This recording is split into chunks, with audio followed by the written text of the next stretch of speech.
It's your girl, Amira. I hope you're doing well. Welcome to this new video.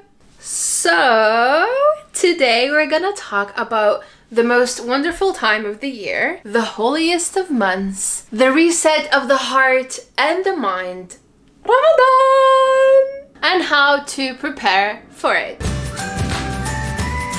To be honest, just like everyone, I really love Ramadan, and I am so happy and glad that I am alive again to witness it. I will be sharing tips, inshallah, that will help you, as well as myself, because I'm doing this for myself as well, to live your best Ramadan yet, inshallah. These tips you can use starting today, like as soon as you finish this video, so then when Ramadan comes, you can really enjoy it and benefit from it to the fullest. Before you start anything else, you need to set your intentions for Ramadan. Setting your intentions is like creating your vision board, your roadmap for this month. So ask yourself a question like, what do you want to get from this month? What do you want to focus on? What sort of person do you want to be at the end of Ramadan? I feel like setting your intentions early is gonna give you a rhythm that you will follow through this holy month. But setting intentions come with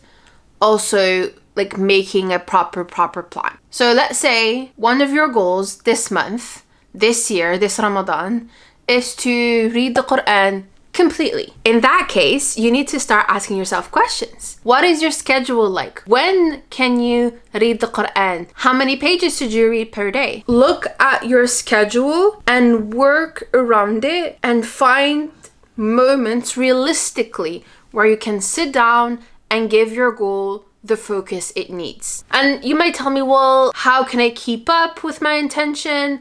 One thing that I always also use, which is my second tip of this video, is a Ramadan journal. You can get a Ramadan planner in many formats. The one that I chose is on my iPad because I use my iPad daily. Having a Ramadan journal really helps you focus on your goal, on your deen, and to sort of see your progress on a daily basis. Because the worst thing that could happen for me or for you is to feel like that you wasted this Ramadan, that you were not able to follow through your intentions and your goals, and that you basically lost an opportunity to reset everything. And I decided on this one. To be honest, you can find many. Like, I'm not necessarily recommending one over another. I just got this one because I liked it, and it was also not expensive. So I was like, oh, okay. But listen, it has like a Duaa list. It has even like suhoor tips, which I find really cool. And it has a Salat tracker. It has a Quran tracker. And a checklist for the adhkar, and that works for me beautifully. So yeah, that's the one that I'm gonna use.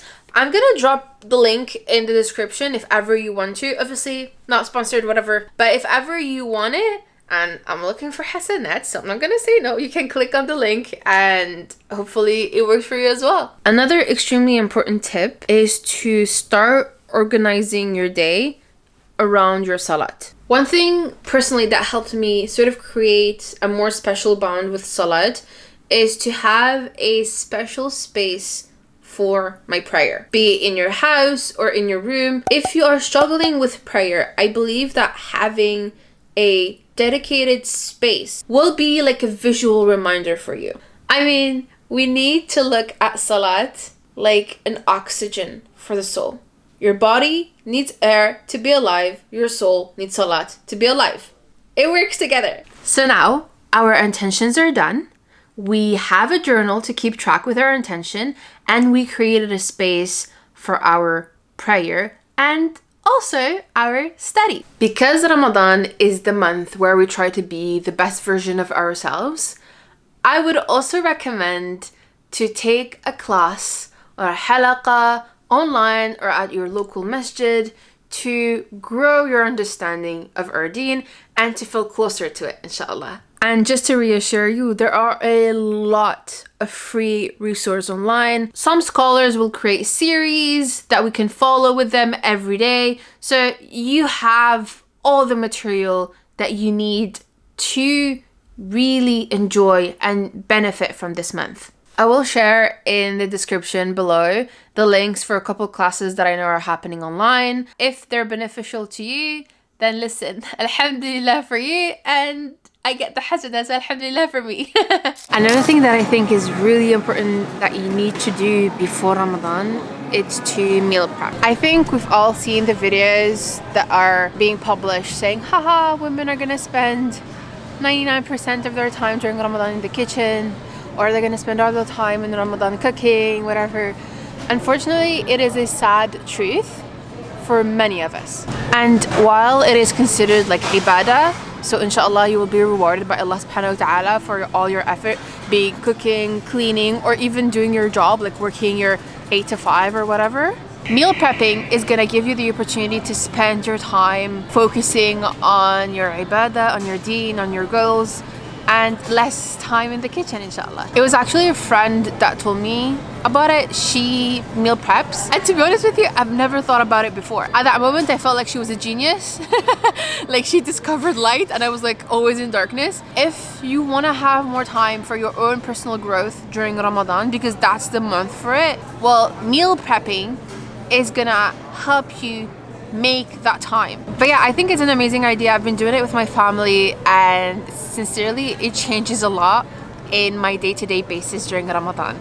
So yeah, meal prepping is a solution, I think.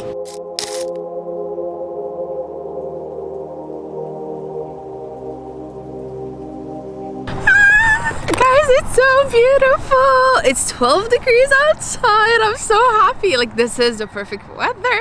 I removed my winter jacket because I was like, it's 12, I'm not gonna use my winter jacket. But yes, I'm so happy. Alhamdulillah, like a weather like this makes me just like I'm happy. Can you see?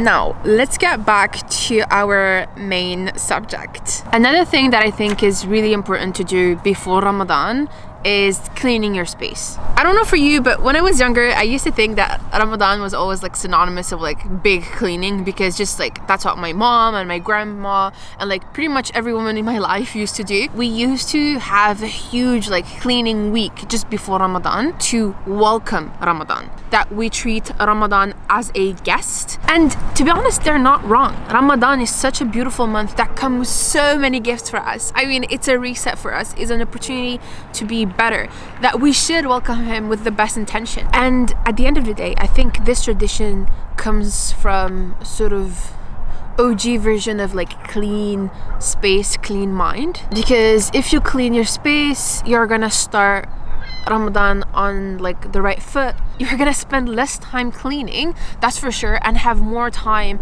to spend in your worship during Ramadan. Another thing that I find extremely important to do before Ramadan is to slowly but surely get your body and your mind ready for Ramadan. What I mean by that is that Ramadan sometimes can be taxing on certain people. Some people have difficulty fasting or stopping like coffee or anything like that.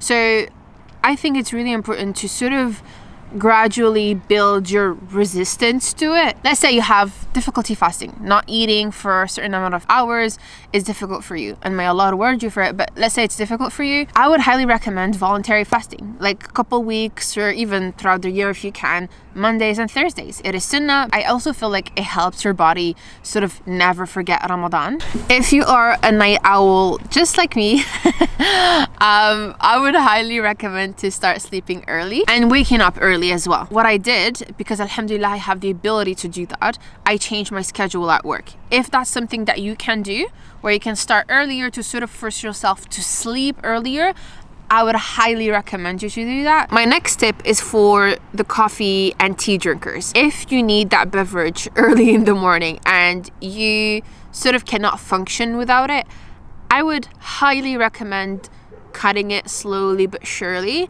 That's what I've been doing with tea. I'm addicted to matcha and any sort of tea, and I've drink multiple cups a day, but I've been cutting down slowly, and now alhamdulillah I'm not drinking any, just because I don't want my body to depend on it to be awake, especially not during Ramadan. I will get back to it just after Ramadan is done. because I love my matcha and my tea.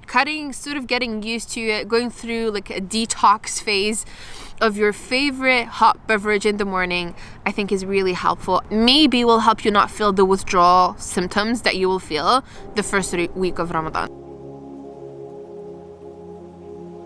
Another thing that is extremely important, but it's basic, is to do your Ramadan Duaa list. Listen, this is the time to think big. It's the time to be delusional. Although there's nothing that Allah subhanahu wa ta'ala cannot do, and it's not necessarily delusional, but for your standard, you be delusional. Sit down, write down a list of everything that you want. Think about your desires, the past Ramadans, the past years. And I'm saying, like, don't be shy. I used to feel extremely shy when I would make dua because I was like, oh, this is so trivial.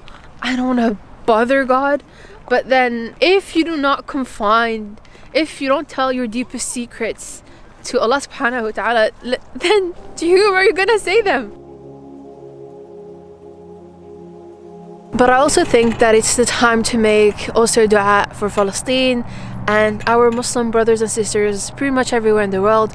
Please do not forget them in your dua. Make a list for yourself, a list for your loved ones, a list for things that you don't have and you want, a list for your future, but also a list for everybody else out there that is going through horrible things right now.